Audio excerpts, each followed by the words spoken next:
जी, एक ऐसी दुनिया जहां आपके हर काम पर, यहाँ तक कि हर खुशी पर भी टैक्स लगता हो, जहां आपकी मेहनत का कोई मोल न हो।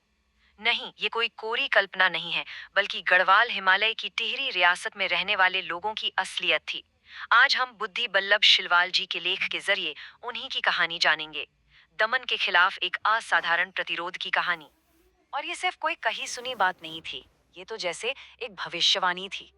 ये उस गहरे संघर्ष का सार है जिसने टिहरी रियासत की किस्मत को हमेशा हमेशा के लिए बदल दिया और ये साबित कर दिया कि सत्ता का असली केंद्र तो जनता ही होती है।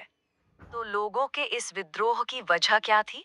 इसे समझने के लिए हमें पहले उस दमनकारी व्यवस्था को देखना होगा जिसके बोझ तले वो जी रहे थे। आखिर वो कौन सी परिस्थितियां थीं जिन्होंने लोगों को आवाज उठाने पर मजबूर कर दिया? सोचकर देखिए, आपको अपना घर, अपना परिवार, अपना काम छोड़कर बिना एक पैसा लिए राजा और उसके अधिकारियों के लिए काम करने पर मजबूर किया जाए। यही थी बेगार प्रथा की क्रूर सच्चाई। एक ऐसी व्यवस्था जिसने लोगों से न सिर्फ उनकी आजादी छीनी, बल्कि उनका आत्मसम्मान भी छीन लिया था। लेकिन शोषण की कहानी सिर्फ बेगार प्रथा तक ही सीमित नहीं थी। इसके साथ साथ राज्य ने अपनी ही जनता पर टैक्स का ऐसा बोझ डाल दिया था कि जीना लगभग नामुमकिन हो गया था। ये जो लिस्ट है ना, ये सिर्फ टैक्स की एक लिस्ट नहीं है। ये इस बात का सबूत है कि लोगों की जिंदगी के हर पहलू पर राज्य का कंट्रोल था। अपने पशुओं को चराने से लेकर शादी ब्याह करने तक ऐसी कोई चीज नहीं थी जो टैक्स के दायरे से बाहर हो। ये एक ऐसा जाल था जिसमें हर कोई फंसा हुआ था। और इन सब नीतियों का असर सिर्फ लोगों की जेब पर नहीं पड़ रहा था, ये तो उससे कहीं ज्यादा गहरा था। इसने लोगों की हिम्मत को तोड़ दिया था। समाज में एक गहरी निराशा और बेबसी की भावना फैल गई थी। ये सिर्फ आर्थिक नहीं, बल्कि एक मनोवैज्ञानिक हमला था। तो फिर सवाल ये है कि इतने घुटन और दमन के माहौल में प्रतिरोध की चिंगारी आखिर जली कैसे? वो कौन सी घटनाएं थीं जिन्होंने दबे हुए गुस्से को एक आंदोलन की आग में बदल दिया? इसमें दो घटनाएं बहुत अहम रहीं। 1930 के तिलाड़ी कांड ने राजशाही के क्रूर चेहरे को पूरी तरह से बेनकाब कर दिया। और फिर 1944 में श्रीदेव सुमन के बलिदान ने तो जैसे इस संघर्ष में एक नई जान फूंक दी। श्रीदेव सुमन का 84 दिनों का अनशन सिर्फ एक विरोध नहीं था, ये स्वतंत्रता के लिए दिया गया एक सर्वोच्च बलिदान था। उनकी शहादत ने पूरे राज्य में दुख और गुस्से की एक ऐसी लहर पैदा की जिसने आम लोगों को उनके अधूरे काम को पूरा करने के लिए प्रेरित किया। और इन्हीं चिंगारियों ने जल्द ही एक संगठित आंदोलन की आग को हवा दी।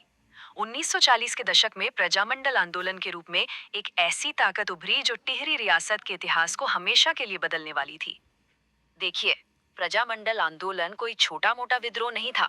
ये एक जमीनी आंदोलन था जो पूरे राज्य में जंगल की आग की तरह फैल गया।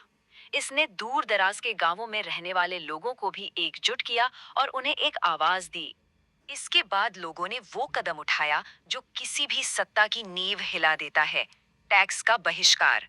ये राजशाही की आर्थिक ताकत पर एक सीधा प्रहार था। जब लोगों ने टैक्स देना बंद कर दिया तो शासन की नींव हिलने लगी। बात यही नहीं रुकी। कुछ इलाकों में तो लोगों ने राज्य के अधिकार को पूरी तरह से नकार दिया और अपनी पंचायतें और अपनी अदालतें तक बना ली। सोचिए, ये अवज्ञा का कितना शक्तिशाली प्रतीक था जिसने राजशाही के अधिकार को सीधे तौर पर चुनौती दी।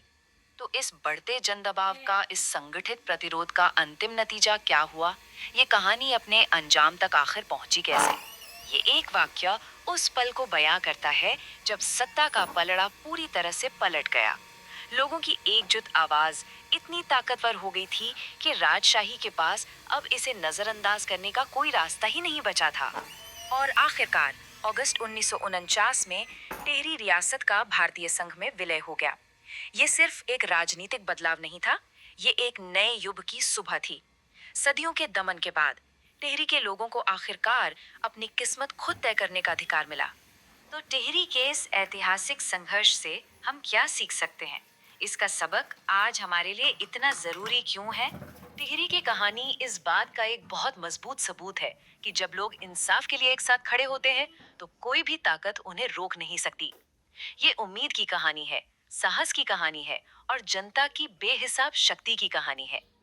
आज की दुनिया में जहां हम अभी भी अन्याय और असमानता के खिलाफ लड़ रहे हैं, टीरी की कहानी पहले से कहीं ज्यादा प्रासंगिक है। ये हमें याद दिलाती है कि बदलाव मुमकिन है, लेकिन उसके लिए साहस, हिम्मत और सबसे बढ़कर एकजुटता की जरूरत है। तो अगली बार जब आप सत्ता के बारे में सोचें, तो खुद से पूछिएगा, असली ताकत शासन करने वालों में होती है या उन लोगों में जिन पर शासन किया जाता है। तिहरी की कहानी इसका एक बहुत साफ जवाब देती है।